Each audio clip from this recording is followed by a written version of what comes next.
The Dragonball Xenoverse 2 Platinum Trophy definitely needed next level boosting. I boosted so hard in this game, I forgot my hairdresser appointment. Now the Platinum isn't as bad as the first game, but still pretty repetitive. This was another game from the unfinished backlog. I did give up on this game back in 2016, and I don't really know why. Until playing it for a while this year, then I got a little bit of an idea. Of course, because it's a Dragon Ball game, I had no choice but to persist. This game also has the longest names for trophies that I've ever seen. Look at these things. They're longer than the time it takes you to get up when you reach your 30s. It's brutal.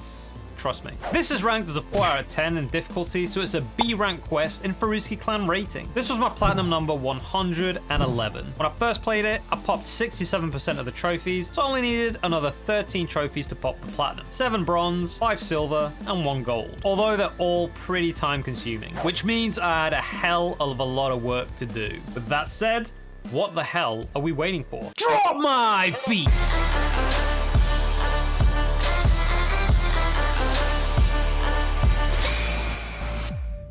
Now let me say, for those of you out there who are thinking of going for this platinum, it's a lot less grindy than its predecessor. Seriously, Xenoverse 1 is an RNG mess. The graphics are also much better as well, and the gameplay has been greatly improved. Even the hub area is bigger and better. It's just an overall huge improvement on the first game, although the loading screens are still a bit of a piss take. Now with this game, I thought I had uploaded my save.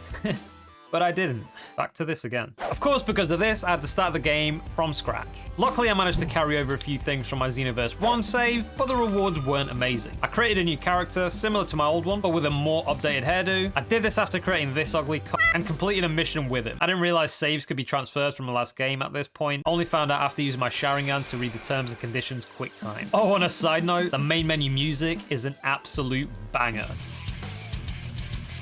Definitely worthy of a Spotify playlist. Step 1 was, of course, to play through the story. I smashed through it as quick as I could, doing some of the side quests as well. In this step, I didn't pop any trophies though. I'd already popped them all when I first played the game. Why are we still here? Just to suffer. Felt more disappointing than my wife when she saw me naked for the first time. Anyway, some of the NPCs I came across with a blue exclamation mark on their heads sometimes dropped Dragon Balls, which was nice. Now my approach to this game was pretty much the same as in the first game, spamming Death Ball. It was just my go-to skill, like all the time. When I unlocked the Super Saiyan transformation, it changed to turning Super Saiyan and then spamming Death Ball. I regret not. Step 2 were the online trophies. For this one, and from this point forward, I needed some jolly boosting. So I gathered the 7 Dragon Balls and got Shenron to summon me some partners. He summoned none other than the legends Crimson, the man with more broken skills than Itachi Uchiha, and Vault Boy Steve, the man rumored to have the strongest death grip known to man. As soon as we played our first match, I popped the How About a Little Warm-Up trophy, and after these legends let me win 7 times in endless battle, I popped the Victory is Mine and the Of All My Fights, You're My Second Strongest Foe trophy. And with that, all the online trophies were actually done. But we were having so much fun boosting together that we just carried on fighting each other. When I matched up against Steve, it was a pretty even contest. However, whenever I matched up against Crimson, it was a completely different story. I didn't say he had broken skills for nothing. If he used his main, this would happen. Yeah, that was a one-shot. After we banned that from being used, he popped up with another character, which resulted in this. Fair to say, that was banned as well. After we made Crimson avoid the characters he specifically made OP builds for, like I avoid the black part of a banana, Steve was able to pull off this win in awesome style. You know, considering his aim usually looks like this. Step 3 was complete the instructor events. Unlike Xenoverse 1, all the instructors are pretty much available from the get-go as long as you complete the story up to a certain point.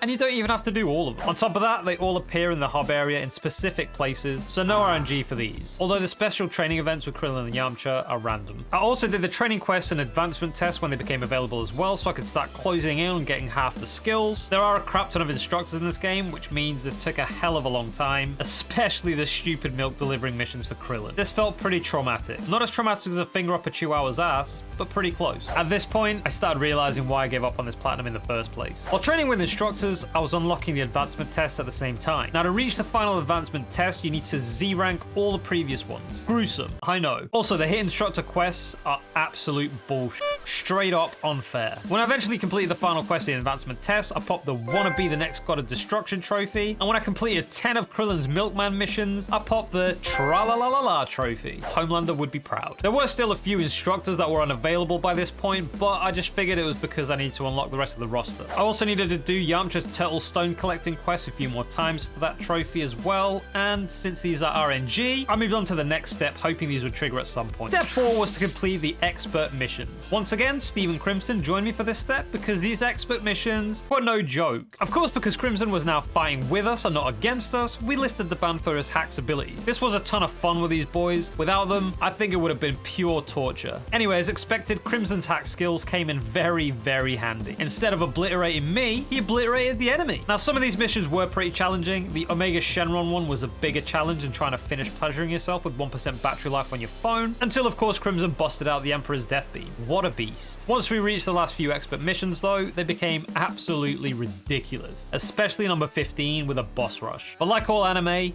the power of friendship and boosting prevails. After completing 17 expert missions, I popped the You Really Are a Hero trophy, a trophy name dedicated to these two legends that helped me out. Step 5 was to complete all parallel quests. This again is a lot more RNG friendly than Xenoverse 1 when it comes to skill and equipment drop, so one by one, I started smashing them out. Initially, my team consisted of Zamasu and Golden Frieza. They are pretty OP as support characters and can take a fair amount of punishment. Once I completed half the parallel quests, I popped the You're Not Worthy of Fighting Me trophy, and then from this point forward, I started noticing a considerable spike in difficulty, which caused the NPC support characters to look as useful as chocolate kettles. So there was just one thing left to do: uninstall the game and break the disc.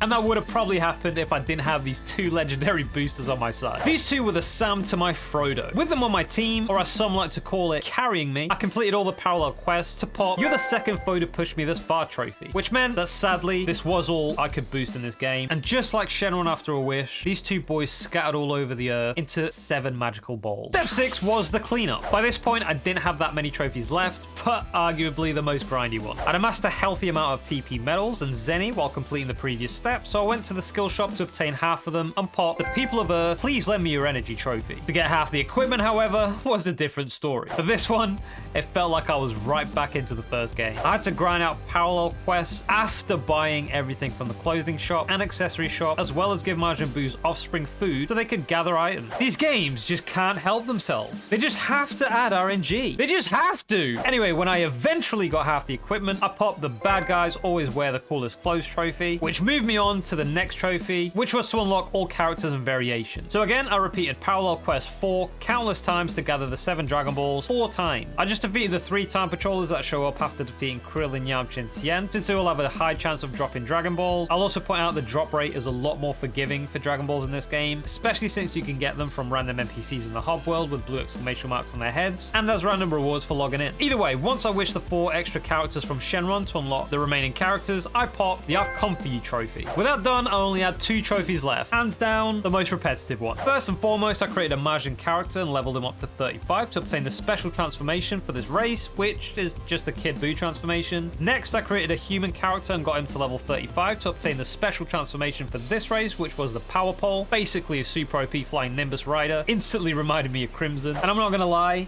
by this point, I was getting very bored of this game. Without Crimson or Steve to keep me company, it was more painful than hitting your little toe on a piece of furniture. Anyway, after taking a little break from the game, I created a Namekian Faruski and leveled him up to 35 to obtain his special transformation as well, which is a supermassive Namekian. And finally, I created a Frieza race character and leveled him up to 67, because it has to be 67 with this race for some reason. And obtained his race transformation, which is Golden Frieza. And since my main character was a Saiyan and I got the Super Vegeta 2 transformation during step 1, I popped the Over Here Slowpoke trophy. Finally! Which then led me to my last trophy, which of course was an RNG one. I hadn't kept count of how many of Yamcha's stone collecting missions I had done, so I had to just wing it. Now these aren't nearly as tedious as the milk delivering ones, but they pop up much less often. They did for me at least. I did some online parallel quests, expert missions, story missions, instructor missions to try and refresh the hub area as much as possible. I pretty much did everything people online would recommend. I even gave £4,000 to a Nigerian prince because he said he'd give me good luck. He didn't. After days of repeating things I'd already done, I finally completed 10 of these stupid training missions and popped the That Stone Might Be a Decoy, Let Me Check It trophy. And of course, the Bye Xenoverse Platinum with it. Yes! And Bye Xenoverse it truly was, because straight after it, I deleted this game faster than when you stop fighting with your sibling when your mum gets home. In total, this game took me 143 hours throughout both my playthroughs to Platinum, but from the point I restarted the game in 2022, it took about 5 months. Of course, I didn't play it consistently.